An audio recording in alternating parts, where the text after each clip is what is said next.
Hey guys, I know it's been a little while since I made a video. I had recently a video request from a group member who asked if I had any tips when it comes to foam rolling, and I realized that I really haven't made any videos talking about foam rolling. Foam rolling is, of course, an amazing way to address those trigger points, release the tension in the muscles, and just recover your whole body. So the point of this video is not to show you exactly how to foam roll, but I wanted to give you some tips and certain things to keep in mind while you're doing your foam rolling, because I feel like it's a pretty straightforward thing. You're just placing the foam roller underneath your muscles and then you're just rolling them away.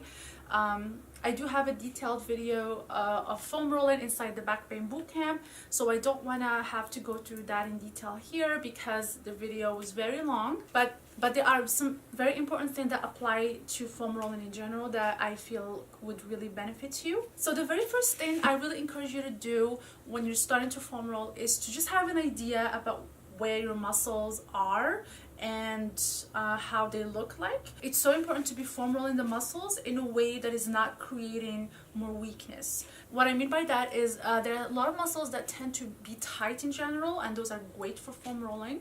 On the other hand, there are muscles that tend to be weak. In fact, you want to be strengthening those muscles more. And an example of a muscle like that is the glute max. The glute max is the biggest glute muscle. It will stabilize your pelvis.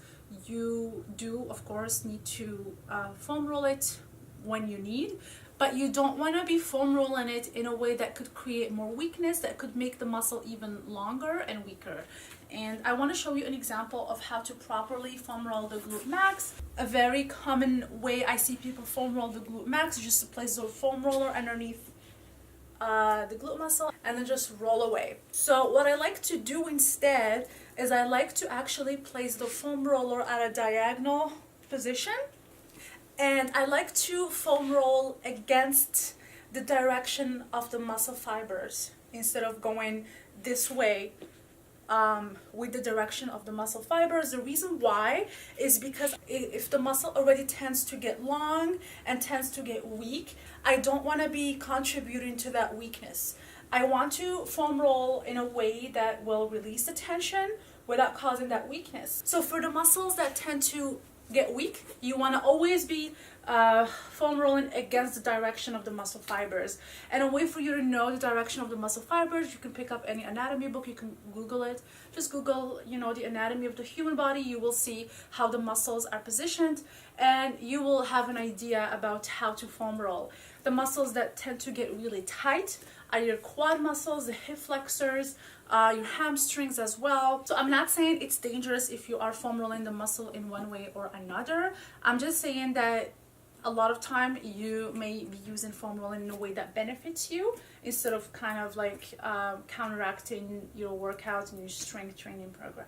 One very important thing I wanted to include is you always want to avoid foam rolling your lower back. And I know that I talk a lot about lower back pain and everything, but I never foam roll my lower back. However, you do want to foam roll your upper back. So when you get on the foam roller to foam roll your upper back, the rib cage here is protecting and stabilizing the system. It's actually good to get into that extension here to let your upper back extend, open up your chest. You're releasing a lot of tension that tends to build up in the shoulder blades.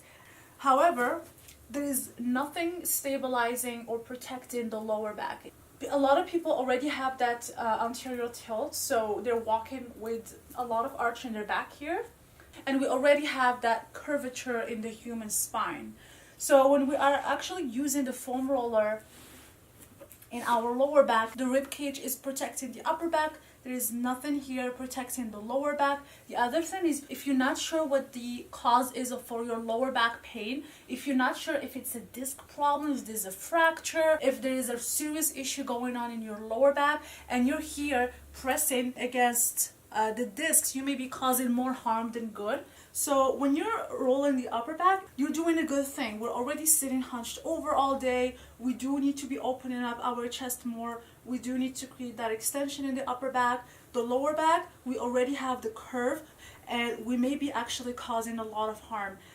One thing also is that most of the problems or the pains that you feel in your lower back is caused by something else. So if you have really tight hips, if you have performance syndrome, it's gonna give you pain in your lower back. So look somewhere else.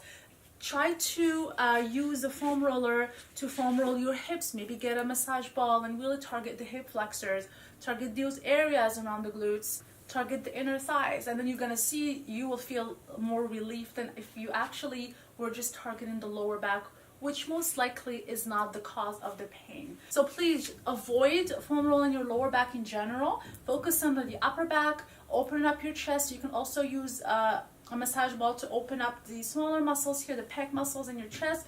Open up, get that posture aligned, but always avoid foam rolling your lower back. So that is it for today. I really just wanted to make a quick video to share with you these very important tips. So again, you want to have an idea about how the muscles are looking to kind of know how to target those muscle fibers, if you need to be going in the direction of the muscle fiber or the opposite way. Again, if the muscle tends to be too tight, you do want to be going in the direction of the muscle fiber to make it longer and to release it. If the muscle tends to get weaker, such as the glute max, you want to go against the direction of the muscle fiber to kind of create that stability without making the muscle even weaker. Again, you want to avoid foam rolling your lower back. Focus on the upper back. Focus on releasing the areas around the lower back and really trying to investigate the pain. Try to really know what is going on. If you can do scans, try to figure out why the pain is in that area, what could be causing it. When it comes to foam rolling, I usually tend to do it once a week.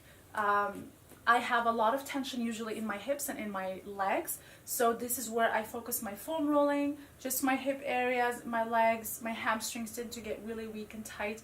I use the massage ball to open up my chest and to target areas in the shoulder blade area as well. I don't focus a lot on my back actually. I do more stretches and postural therapies for my back. Sometimes I will target the lats areas here, again using the massage ball against the wall, but majority of the time I'm strengthening those areas because I feel like there's more tightness in the front than usually in the back, just because of our day-to-day sedentary lifestyles and the way we live our days. So I really hope these tips have helped you, and if you have any questions, let me know, and thank you again for watching.